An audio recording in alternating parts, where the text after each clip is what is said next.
Hello everyone, it's Monica and welcome back to my YouTube channel. Today I'm going to show you how to create something like this. It's a card with a hidden pocket for a chocolate.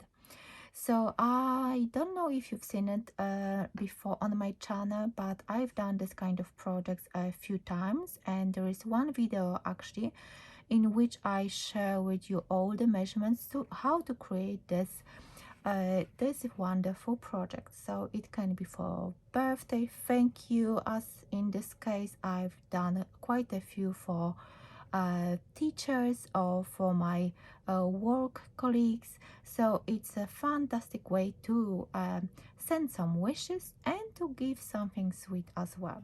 So it's a project I've done for Craft O'Clock as a part of my design team project, and for this project I am using, and as you will see in my tutorial, all the pages I'm sharing, kind of pages I'm using and what kind of elements for facet cutting I'm using from this collection.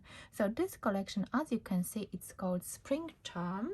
It's a brand new collection. It's a one of a free newly released collections by Craft O'Clock. I'm going to link this collection as well, just for you to see what kind of papers they have.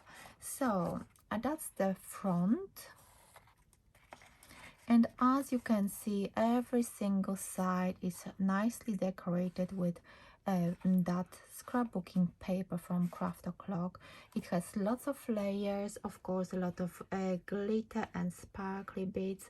I use a lot of string. I added a tag and that beautiful, it's like a chipboard which says thank you. You will see that they have a lot of this kind of figure sayings and different sentiments as well. So let me show you inside. Of course, everything is decorated, and that's the pocket which will fit any chocolate which is around 100 grams.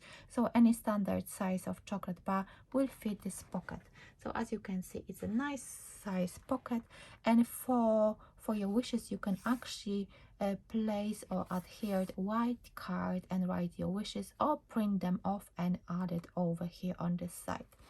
So in a second you're going to see all the steps you need to take to create this card with a hidden pocket for a chocolate bar.